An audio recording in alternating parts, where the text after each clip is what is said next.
name is Hannah Blinkenberger, and I'm a graduate student here at the University of St. Francis. I tutor organization and strategies at the Academic Resource Center. Thank you for joining me here today for this workshop on organization and strategies. Throughout this session, we'll explore effective study strategies, practical note-taking techniques, time management tips, strategies to overcome procrastination, and organization tips for both your digital and your physical files.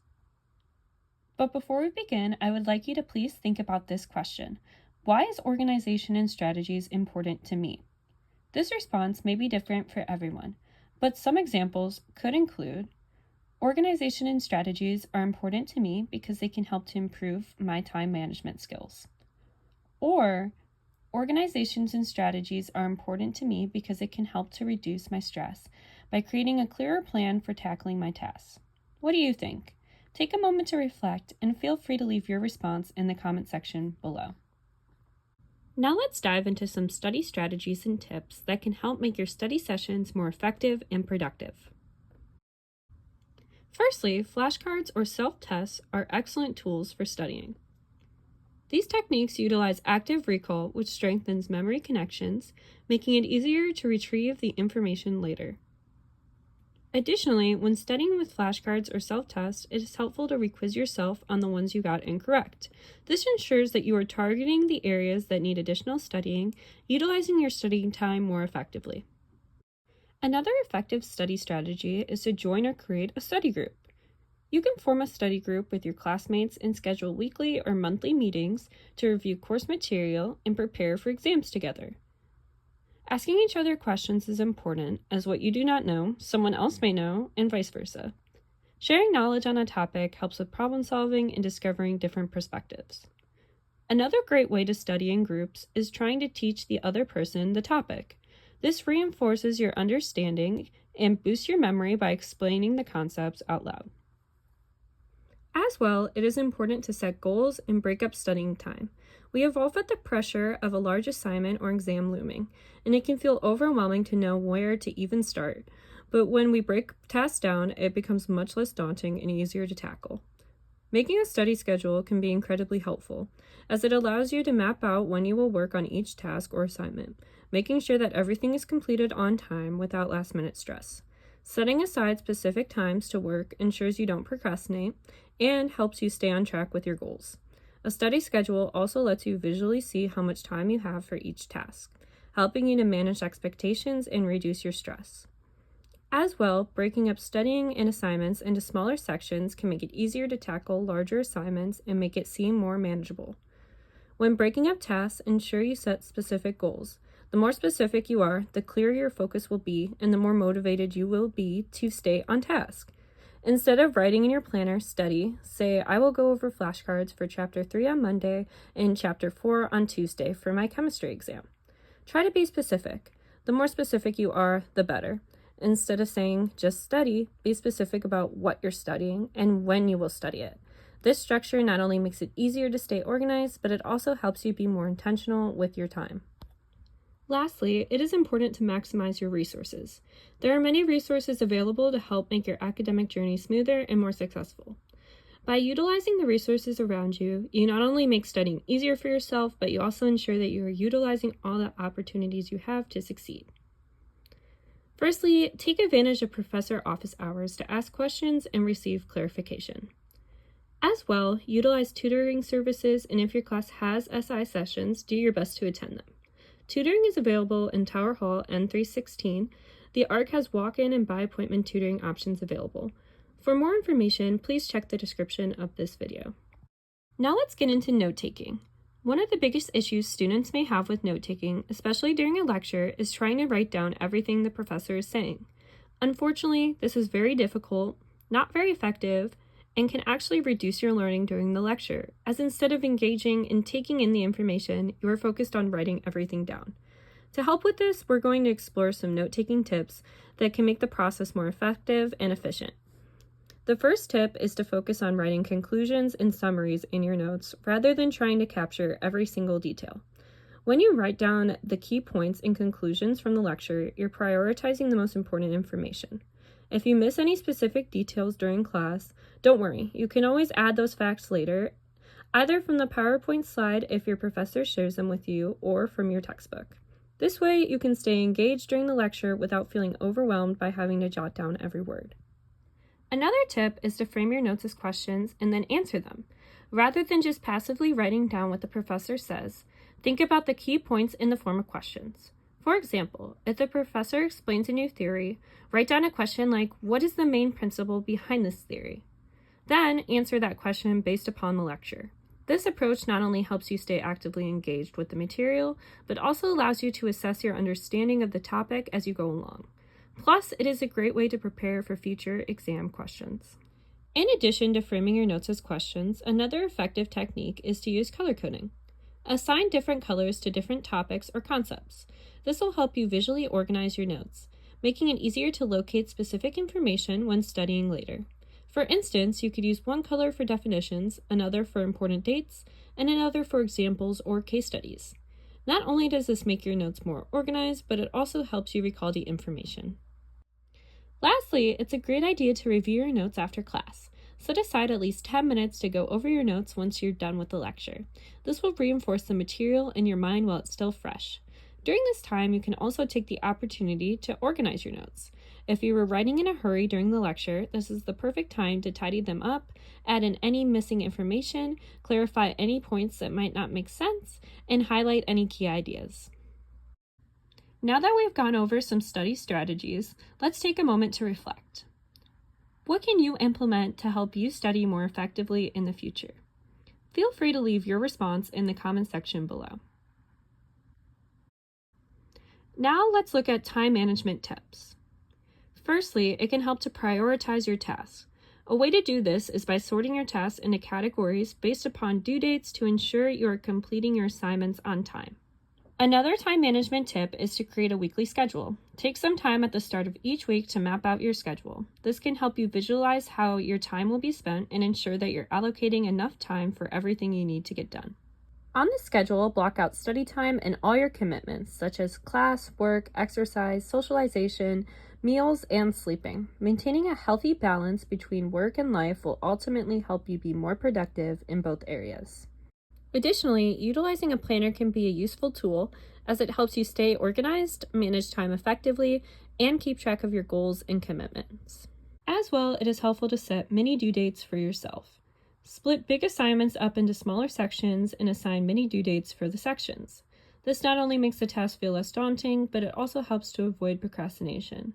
By staying organized, managing your time effectively, and breaking things down into smaller chunks, you'll stay productive and motivated throughout the whole process.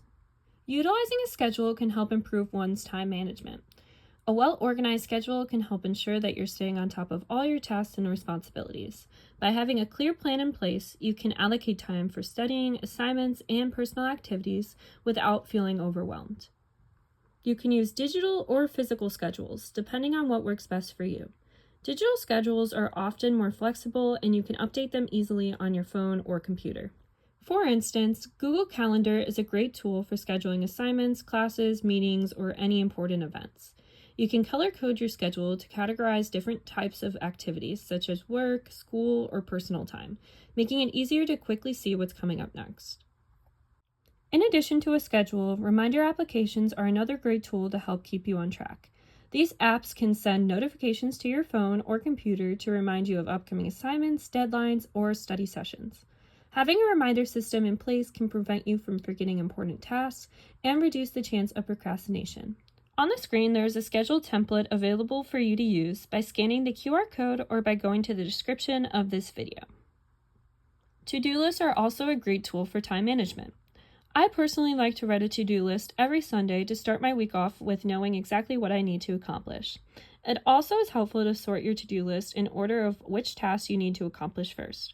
By identifying which tasks need to be completed first, you can tackle the most urgent ones and leave the less time-sensitive tasks for later. Once again, by scanning the QR code or by going into the video description, you can access the digital to-do list on the screen.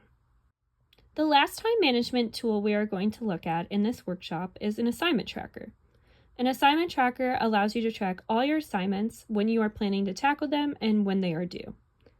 Again, there is a digital assignment tracker template available to you by scanning this QR code or by going to the description of the video. Now we will look at some tips for overcoming procrastination. So first, why do we procrastinate in the first place?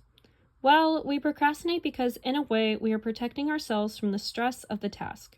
For instance, a big assignment may seem overwhelming and thus we naturally try to avoid it. However, this just leads to more stress. Sadly, the longer we put off the task, the more stress it causes. As the deadline approaches, we begin to feel more anxious and pressured. The fear of not finishing on time or the feeling of being unprepared can actually make the task feel even more daunting. Luckily, procrastination is a habit that we can break. Some tips for combating procrastination include recognizing when you start to begin to procrastinate. If you notice yourself putting something off, acknowledge it and try to understand why. Are you avoiding the task because it feels too big? Or is there something about it that's making you anxious? Once you can identify the reasons, you'll be better equipped to address it. As well, eliminating distractions can help you stay on task and prevent procrastination. Create a study space that minimizes distractions and commit to staying on task. Lastly, it is important to take breaks to avoid burnout, especially with lengthy assignments or study sessions. There are various ways to stop yourself from procrastinating, but one method that has worked well for me is a technique created by Mel Robinson, an American author and motivational speaker. Her method includes 3 steps. Step 1 is to stop and acknowledge that you are starting to procrastinate. When you notice that you're avoiding a task, take a moment to stop what you're doing, recognize that you're procrastinating, and take time to control the situation. Step 2 is to count backwards from 5 to 1. This will help ground you in the moment and switch your focus from any distractions. Lastly, step 3 is to start doing a small part of the task. This 3rd step is especially helpful for me as I tell myself that I will only do a small portion of the task and I usually end up wanting to continue working on it after the small portion is complete. When we start a task, we tend to want to continue it because we realized it wasn't as daunting as we once thought it was. Now that we went through some effective tips for combating procrastination, let's take a moment to reflect. Answer one or both of these questions in your head or in the comment section below. What is your top tip to stop procrastinating? Or, what can you implement to help avoid procrastination in the future? Moving on to organization tips for digital and physical files. First, when organizing digital files on your computer, it is recommended to create folders on your desktop for each course you are enrolled in. Within these course folders, you can create additional folders to separate your homework assignments, projects, and any other materials. For example, one folder could be for lecture notes, another for essays, and one for your study guides. The folders you utilize may be different depending on the course and what it covers. This technique allows you to be able to easily locate your digital materials for each class. Having a clear and consistent folder system on your computer means you won't waste time searching for files. Also, as you add new assignments or documents, you will have a designated space for them, making it easy to stay organized and on top of your work. Now let's discuss organizing physical files. It is just as important to keep your physical documents organized. One great way to do this is by having a folder for each class. This allows you to keep handouts, notes, and other papers together. For easy storage, try putting the folders into a binder. Now let's review the key takeaways from this workshop. Firstly, we identified various study strategies and tips that can help improve how we study. These include using active learning tools such as flashcards and self-tests. Flashcards can help you quiz yourself, and self-tests give you an opportunity to assess your knowledge. Study groups are another great tool as they allow you to exchange knowledge and discuss difficult topics with your peers, which can improve your understanding and retention of the material. Additionally, we learned that it is important to break down assignments and studying into smaller, specific goals. Rather than tackling everything at once, splitting tasks into manageable chunks makes the work seem less overwhelming and more achievable. As well, there are various resources available. These include professor office hours, ARC tutoring, and SI sessions for applicable courses. These resources are designed to reinforce what you've learned and offer assistance with course content. We also reviewed time management and scheduling tips to help make the most of our time while managing academic responsibilities. One key strategy is creating a weekly or daily schedule that includes all your commitments, including study blocks, classes, work, social, meals, and self-care to effectively allocate time to all aspects of our lives as well as studying and tackling our assignments. It can be helpful to use digital tools such as a calendar application like Google Calendar and reminder applications to track assignments and due dates. Additionally, implementing to-do lists and assignment trackers, both digital or physical, can help you keep track of your daily and weekly tasks. These tools let you prioritize assignments, check off completed tasks, and avoid forgetting anything important. Further, we explored some strategies regarding overcoming procrastination. We learned that we should first recognize and address when we are beginning to procrastinate, stop, refocus ourselves, and start a small part of the task. Another important aspect of overcoming procrastination is taking breaks once you begin working on the task. These breaks are essential for avoiding burnout and ensure that you stay productive over the long term. Lastly, we covered some organizational tips for both your physical and digital files. For digital files, it helps to organize them into course-specific folders on your computer. This helps to ensure that our materials are easily accessible when needed. Utilizing subfolders for assignments, notes, and resources can also help to keep everything even more organized. For physical files, it is recommended to use class-specific folders to keep handouts, assignments, and notes. These folders can be put into a binder to help with storage. Thank you guys so much for watching. Please like, comment, share, and subscribe.